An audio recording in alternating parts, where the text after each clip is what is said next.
El otro día estaba leyendo un artículo sobre las pinturas de Van Gogh y cómo algunos de sus colores se han perdido o se han modificado a través del tiempo. En este cuadro las flores eran originalmente violetas y ahora parecen azules. Quizás también los verdes han perdido algo de su amarillo. Si modificamos digitalmente la imagen, podemos visualizar cómo quizás era el cuadro originalmente. La sensación es muy diferente. Lo mismo con esta otra pintura. Las flores eran originalmente de un rosa pálido que se ha decolorado, y quizás también los verdes eran un poco más amarillos.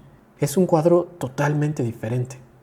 En este caso estamos hablando de un color muy fugaz, el carmín de cochinilla, que produce unos rosas y unos violetas muy bellos y muy intensos, pero que desaparece completamente en unos cuantos años. Podemos organizar los pigmentos en tres grupos: los fugaces, los permanentes y, digamos, los eternos. Hoy en día muy pocos fabricantes continúan utilizando pigmentos fugaces para elaborar pinturas. Sin embargo, aún podemos encontrar algunos colores como la laca garanza genuina, el carmín alizarina genuino, el magenta de litol rubina o el naranja pirazolone. Muchos de estos pigmentos fugaces han sido reemplazados hoy en día por colores más permanentes. Así podemos encontrar una laca garanza permanente, carmín alizarina permanente, magenta quinacridona y naranja pirrolo.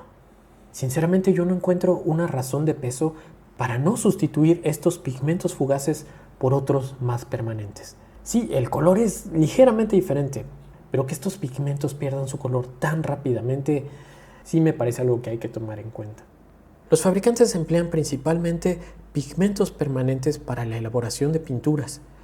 Estos pigmentos son permanentes para uso artístico, lo que quiere decir que van a durar sin alteración durante cientos de años. El mismo fabricante garantiza que estos colores no se van a modificar en los próximos 100 años y quizás permanezcan sin alteraciones por un tiempo mayor. Entre los colores permanentes están los cadmios, el azul ultramar, el verde y azul ftalo, los quinacridona, los pigmentos azo, hansa, pirrolo, entre otros. Podemos emplear estos colores con toda confianza. Quizás puedan llegar a modificarse ligeramente con el paso de muchísimos años o al estar expuestos a condiciones extremas de clima. Por ejemplo, aquí podemos ver las pruebas que un fabricante, en este caso la marca de acrílicos Golden, hizo de dos pigmentos diferentes. Estos colores fueron probados al exterior en Florida, es decir, con sol y lluvia extremos.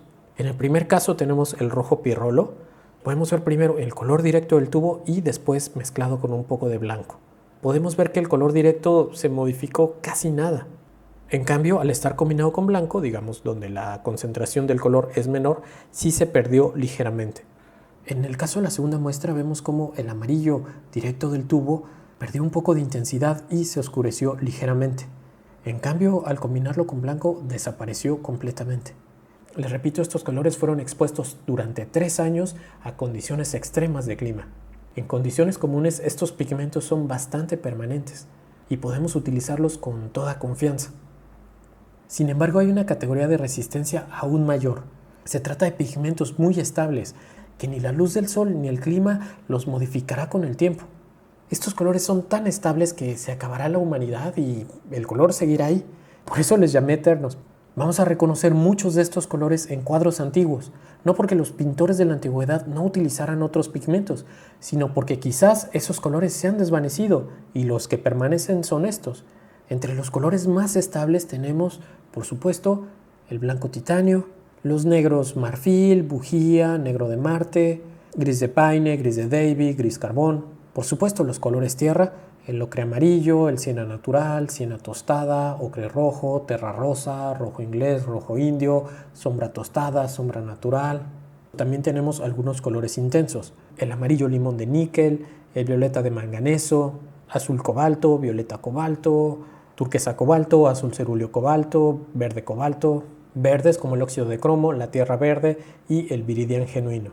En caso del viridián se trata del óxido de cromo hidratado y no de la imitación verde viridián, que es fabricado con verde ftalo. Esta paleta de pigmentos estables es bastante amplia. Quizás únicamente nos faltará un rojo vivo, pero es una paleta muy completa. Ya será cuestión de cada artista decidir qué tanto le importa que sus colores sufran o no modificaciones a lo largo del tiempo.